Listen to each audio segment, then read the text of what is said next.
So when we look at what makes us healthy and what allows us to be sick, put stress and lack of proper beliefs and lack of honoring yourself. That really pushes that disease up. And then look at what pushes wellness up. Proper beliefs, proper attitude, proper values that we are in control of. And then nutrition, exercise, stress management, detoxifying our environment. So that's what gives you your equation. Now, when I look at the average American and I add up what level they're at, most Americans on the health side, their diet is around 4. Their vitamins are around 2. Their stress is around 3. Their exercise is between 2 and 3. And their belief system's around 5. Add it all up and you've got somewhere around 25. The trouble is that that's on the good side. That's the energy that they're giving to encourage life and balance. On the other side, stress, they're up, bad beliefs, lack of interdisciplinary skills, and now you see where disease starts to manifest. Disease has always got more of an interest in what energy you're giving in than wellness. Do you understand what I'm saying? You're putting more energy into disease than you are into wellness. So disease will always manifest because even though the body will try to heal you even as you're hurting it, the primary chi energy is being blocked and diverted from its real healing process because you can stop yourself from healing. You can do that. You can will yourself sick. Or you can will yourself well. But you have to open yourself up to that energy. So now, think of this. Think of how much energy on a scale of 1 to 100 you're giving to wellness and how much energy you're giving to disease. And that's why you can have arthritis or heart disease or high blood pressure or something else, and it's about 55, but what you're doing to help yourself is at a 30. Even if you start taking all the right vitamins, you're at a 40. Even if you start taking the vitamins and juicing, you're at a 50. But as long as the disease is getting more energy than the wellness, you'll never catch the disease, and it will continue. And generally, when we start giving up out of apathy, then we start going backwards in our health, and then the disease, like this. Do you understand the concept? You all clear on how this works? It's taken me a lifetime to figure out how to make it that simple, but also make it that accurate. So now when you think about doing something, and to eat, to think, not think on a way, to act or react, realize that everything you do, you're giving the power to either the disease process or the wellness process. Now here's how it works. When you change your value system so that it honors a larger universal truth, a common morality. Remember when I said in our last program that I don't look at you as a black or a Latino or Spanish or Jewish or man or woman or young or old. I look at you as a human being, and therefore I honor you as a human being. I look for the sacred in you. I look for the best in you. Well, that takes the positive energy up. But if I started fearing you because of what I've been biased to believe is your limitation or what is a threat to me, then I'm not elevating it. I'm bringing it down. So I'm bringing my healing down and my disease up. It doesn't take long until you start seeing how many artificial conflicts we create. Now, we have to change that. When we start changing our values and beliefs to where they really honor us and honor the world around us and other people, then that's a big 30, 40%. If you're consistent, 50% you're giving yourself right off the bat. Every day when you wake up, you got 50% wellness on your side. What an asset you've got. What a friend you've got. That's a power. Use it. Your values are your most important healing agent. And yet in our society, we never think of our values of anything except some way of expressing our political or social attitudes. They're healing. They're essential to healing. One of the limitations in all these self-empowerment concepts out there is, well, let's just empower ourselves so we can do better things with our life. How about let's empower ourselves so we can understand the significance of our life as a healing process? So I say you've got a tool that we haven't used it. Use self-empowerment for healing. So now you start the day with 50% in your favor if you're really doing it at the highest level.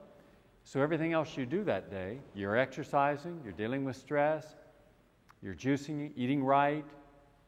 Now you're way up around 90 consistently. If you're at 90 consistently, you're way down in anything 5 or 10% you're giving to disease. So then it's a matter of what you're giving up here consistently, changing what you've already created at the cellular level in the disease process. That's where the phytochemicals come in. That's where the specific phytochemicals can go into that cell that's been damaged, that has an abnormal gene, and change it.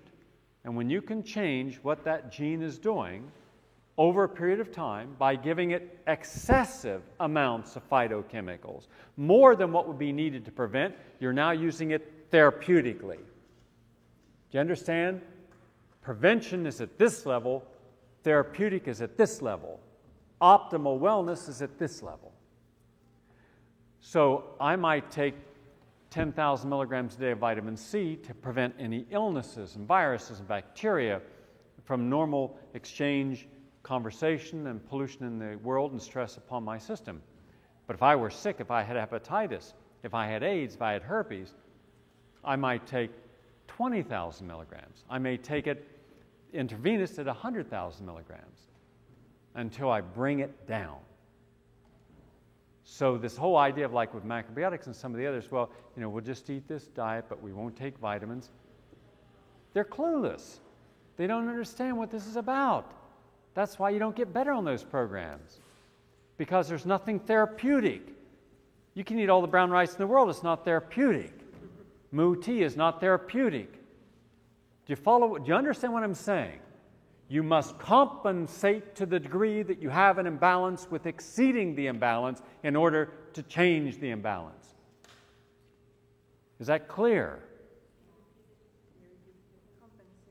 Compensation means that if you have a cold, eating an orange is not going to be enough vitamin C to help you. You've got to compensate and go up to maybe 100 oranges or 500 oranges in the form of vitamin C. You've got to exceed what the capacity of the illness is therapeutically, nutritionally, and emotionally, and nutriently. And that's how I found that people using a preventative program, a wellness program, are able to prevent illness or help themselves overcome all kinds of conditions because of this model. So that's the model that works. So when someone says, well, I have my 1 glass of juice a day, yeah, I used to drink 1 glass of vegetable juice a day. It was generally carrot with some apple. I had tons of vitamins. I had great organic produce. I exercised as much as a human being could. I raced every single week as a national champion athlete. Kept a completely clean environment at home. And then I started, by purely fluke, I started using more juices, and my hair changed, my skin changed, my energy changed. Everything changed because I didn't realize how much power phytochemicals had. Now I see. Then when I tried it with people who were balding and gray, and it reversed their balding and gray in many people, and it helped women who were very aged biologically and reversed a lot of that, then I started seeing that was how it really helped the cell. Then I went to the book. Originally, I wrote this originally for clinicians, but the lay person can benefit as well. The Clinician's Handbook of Natural Healing. Now, even though it says clinicians, the lay person can use it. I'm going to show all of you out there at home in Washington and Atlanta and Miami, everywhere else, I'm going to show you how to use this to help create some of the protocols that you may want specifically. Now, everything in here is from a peer-reviewed journal. For years, I got tired of going on a show and saying, there's benefit if you take coenzyme Q10 for the heart, and doctors saying, no, that's nonsense. There's not a shred of evidence. Well, on a database of 1.3 million studies, I found over 100,000 specific just to the nutrients at the therapeutic level for helping disease. Not preventative, I'm talking about if you've got a disease, to reverse it, okay? And I could only use 25,000 because look how big the book is, and that's all the publishers let me use. But there's nothing in the book except studies. But what I did is I arranged the studies by nutrients. So herbs, healing herbs, and for instance, I have acetyl L-carnitine. I started alphabetically and went right down through all the primary nutrients. Now, then I cross-references by illness in the back of the book. So if I had heart disease or cancer or arthritis, I could go to the back of the book and it would tell me which nutrients have been proven therapeutically effective to affect that condition and at what dose range. Like if you had impotency, you go under impotency and it'd show you Yohimbe. And there's 18 studies on Yohimbe. Yet when I was on KMBC debating on Viagra by urologists, they were all saying there's not a single product on the herb in the world that will do anything for impotency. I happen to have the book. And I says, well, what about these studies in these peer-reviewed journals? They hadn't read them. They weren't willing to say, there may be something out there I'm not aware of. They simply said, it doesn't exist. Well, it did exist, and it does, and it's here. But not only that, but it also shows you about L-arginine, the non-essential amino acid, which creates nitric oxide, which allows the nitric oxide is like laughing gas. It's what Viagra creates. And that gas, nitric oxide, allows the smooth muscle tissue to be engorged with blood. And that's what an erection is. It's an engorgement of blood in the different sacs of muscle. And then the neurotransmitter, phosphatidylcholine going from the brain to the penis, triggers a closed erection. So by having two nutrients, L-arginine and phosphatidylcholine, people who are impotent frequently can have a completely normal erection. And Yohimbe as well also helps. Well, that's some of the ways that you do. You go to the disease and you go to each, and then suddenly under impotency you might find 20 studies just on one nutrient. So it's not like one study, right? It's lots of studies. Cancer, lots of studies. Heart disease, tons of studies. By nutrient, by herb, cross-reference. So the most important section of the book, in my opinion, is the phytochemical section. First, I start with naming all the different phytochemicals by fruit and then vegetable. So example, under fig, there's at least 150 phytochemicals. Now, if you just looked at some of these like citric acid and leucine, and it tells you there's 330 parts per million, that wouldn't mean anything to you. But if you go to the glossary, after all the fruits and vegetables, there's a glossary of terms. And then you look under every one of those terms, and you see, that prevents cancer. That one single phytochemical, and there's 150 phytochemicals in the fig, one of them is shown to prevent cancer. It's the glossary, and the glossary, it says phytochemical activities. Now, here, for instance, I would look at catechine, and it has anticoagulant properties, anti-hypertensive properties, antibacterial, cancer-preventing properties, lots of different things. So let's say you had cancer. You'd write that down. You'd write catechin down. Then you go through all the rest of these individual phytochemicals that tell you exactly what they do. Maybe you might find 20 that have anti-cancer properties. Then you go back. Now you know, I've got 20 anti-cancer phytochemicals. You go back to the fruits and vegetables, and you start looking, since they're all alphabetized, they're alphabetized by fruit and then they're alphabetized by phytochemicals, So then I'd start right back here at apple. And I'd look under apple, and gee whiz, there's 7 of the 20 under apple. So that means apples help prevent cancer. And then I'd go on and I'd find kiwi. Kiwi's got 17 of the 20. So kiwi's got a lot. So I'd make a star and I'd say, I want a lot of kiwi. I'd maybe make a kiwi juice. So I'd go, after I went through all the fruits and vegetables, I might end up with 40 fruits and vegetables that are specific in their capacity to help with cancer. And so that way I would either cook them or juice them, but I'd make sure that every day I got those fruits and vegetables into my system because they're helping me with cancer. That's how specific we can now be. Do you see what I'm saying? That's how detailed this is. And if you had a virus, let's say you had herpes, you go to those that are herpes, or those that are antiviral. And you do the same thing. First you go to the glossary to see which phytochemicals say that they're antiviral. You make a note of those on a piece of paper. Then you go back and see which of those fruits and vegetables have those in them. Then you write those fruits and vegetables down. Those are the ones you want to juice and have each day. Do you understand how it's done now? Anyone not sure how to do it? All right. Let's say that you wanted something that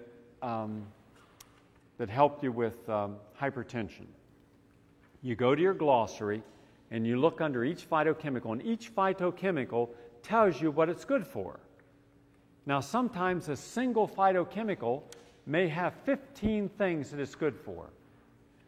But you're looking for the most important thing. You're looking for the one that says antihypertensive. So you'd write that down. And you go through every single one, and you'd write every single one that has hypertension, anti-hypertension down. And then you go back with that list, however many there are, and you look under any fruit and vegetable because it'll mention these by name. And when you see those mentioned, then you write them down. And those are what you should take each day. Under garlic and onion, you'd find the most antihypertensives, as an example. And so that means that if you had a high blood pressure, you want to take the fruits and vegetables each day, providing that it was not counterindicated with any drug. You got to remember, you always have to look to make sure that there's nothing you're doing that's counterindicated for any therapeutic program or a drug you're taking or pregnancy. But this way you can create a protocol that can help you specifically. I mean, we can be that specific now. Where I'm really interested in is that I found a lot of things that help prevent or repair damaged DNA. That's important because that's aging. That's disease you've done already to your system. So by taking all the anti-aging foods and juicing them, and a lot of those are your green vegetables and red fruits, that's the key.